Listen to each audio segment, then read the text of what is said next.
Le livre d'Exode. Dans la première vidéo, nous avons exploré les chapitres 1 à 18 qui relatent l'incontournable histoire de la libération des Israélites de l'esclavage et comment Dieu a confronté et vaincu Pharaon tout en permettant aux Israélites de survivre au moyen du sang de l'agneau de Pâques. Ainsi, Dieu libère son peuple en lui faisant traverser les flots de la mer, puis le conduit dans le désert où, étonnamment, ils grognent et se plaignent.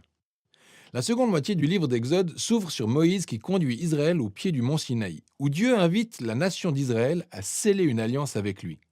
Ici, nous abordons un autre moment clé de l'histoire biblique, car cet épisode reprend et développe la promesse que Dieu a faite à Abraham. Rappelez-vous, dans l'histoire de Genèse, Dieu a promis qu'il rétablirait sa bénédiction sur toutes les nations par le canal de la famille d'Abraham. Et ici, nous apprenons bien plus de détails. Dieu déclare qu'en cas de respect de l'alliance par Israël, ils seront tellement imprégnés de la loi, des principes et de la justice divine qu'ils deviendront un royaume de sacrificateurs. Autrement dit, les représentants de Dieu sur terre qui seront pour les autres nations des modèles de la nature divine. Le peuple d'Israël accepte cette proposition avec enthousiasme. C'est alors que la présence de Dieu se manifeste au sommet du mont Sinaï, sous forme de nuages, d'éclairs et de coups de tonnerre.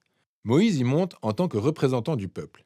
Et Dieu commence par établir les termes de base de l'alliance, les fameux 10 commandements. On pourrait les définir comme les termes de base de l'accord sur la relation entre Dieu et les Israélites. Ensuite, il y a une autre série de commandements qui détaillent davantage les 10 premiers. Ce sont des lois sur les pratiques religieuses d'Israël, la justice sociale, la vie en communauté, et tout ce qui ferait d'Israël une nation de justice et de générosité différente des autres. Moïse note toutes ces lois, puis les descend au peuple qui accepte de nouveau avec enthousiasme de sceller cette alliance avec Dieu. Et une fois cette étape bouclée, Dieu fait progresser la relation à un autre niveau. Il exprime donc à Moïse son désir de demeurer au milieu de son peuple Israël par sa divine présence empreinte de sa sainteté et de bonté, ce qui développe un autre aspect des promesses de l'alliance avec Dieu. Rappelez-vous qu'après la rébellion de l'humanité dans le jardin d'Éden, c'est justement l'accès à la présence de Dieu qui était perdu. Mais maintenant, par le biais de la famille d'Abraham, la présence de Dieu devient à nouveau accessible. D'abord pour Israël, au moyen de cette relation d'alliance, et par la suite pour toutes les nations. Nous arrivons ensuite à 7 chapitres décrivant en détail les plans architecturaux de cette tente sacrée appelée tabernacle. Elle comporte une cour extérieure avec un autel, et en son centre se trouve une autre tente comportant une chambre extérieure et une chambre intérieure.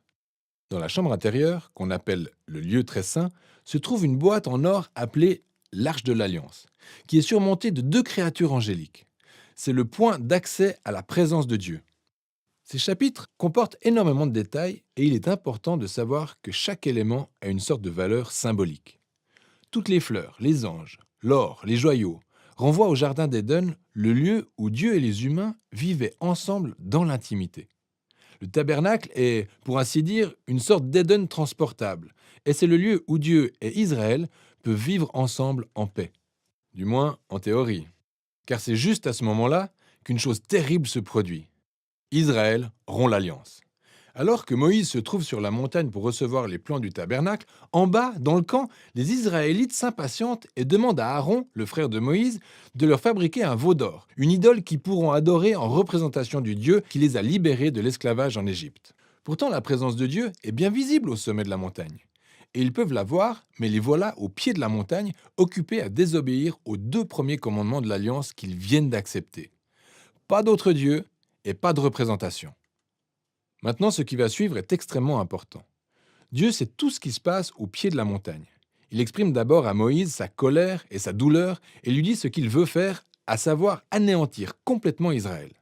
Mais Moïse intercède en mettant en avant la nature de Dieu. Il lui dit : tout d'abord, en détruisant Israël, tu ne respecterais pas la promesse d'alliance faite à Abraham. Et ensuite, Moïse met en avant la réputation de Dieu parmi les nations. Que penserait-elle s'il te voyait détruire ton propre peuple ? Dieu tient compte de l'intercession de Moïse et renonce. Et bien qu'il juge sévèrement les initiateurs de l'idolâtrie, il pardonne à la nation dans son ensemble et promet de renouveler son alliance. Et c'est justement à ce stade de l'histoire que Dieu décrit pour la première fois son propre caractère à Moïse. Il déclare : L'Éternel est compatissant et miséricordieux. Il est lent à la colère, riche en bonté et en fidélité. Et il pardonne le péché, mais il ne tient point le coupable pour innocent. Nous avons donc cette dualité. Dieu est plein de miséricorde, mais il doit également agir face au mal s'il est aussi bon qu'il le dit. Et par-dessus tout, Dieu est fidèle à ses promesses, même si cela implique de s'engager avec un peuple qu'il sait, de toute évidence, être infidèle. Ensuite, après avoir renouvelé l'alliance avec Israël, Dieu ordonne à Moïse de commencer à construire le tabernacle. Là encore, nous avons 5 longs chapitres décrivant en détail la construction du tabernacle. Et tout se dénoue dans le dernier chapitre, où le tabernacle est achevé. La divine et glorieuse présence du Seigneur vient envahir la tente et nous redonne espoir. Alors Moïse s'avance pour y entrer, mais il n'y arrive pas. Il lui est absolument impossible d'y entrer. Et c'est ainsi que s'achève le livre. C'est vraiment surprenant, mais pas tant que ça en y réfléchissant bien. On peut maintenant voir à quel point le péché d'Israël a endommagé la relation avec Dieu, et ce, bien au-delà de ce que nous avions imaginé. Rappelez-vous que le livre a commencé par un pharaon cruel menaçant Israël et la promesse de l'alliance de Dieu. Mais maintenant, alors que le livre s'achève, Israël a muté pour devenir son propre ennemi. Et c'est son propre péché qui menace l'avenir de l'alliance. Le livre s'achève donc sur la question suivante. Comment Dieu va-t-il résoudre ce conflit entre sa sainteté et la bonté que requiert sa présence avec l'iniquité et la corruption d'un peuple devenu le sien par alliance? La solution à ce problème est le sujet du livre suivant. Mais, pour l'instant, nous avons fini avec le livre d'Exode.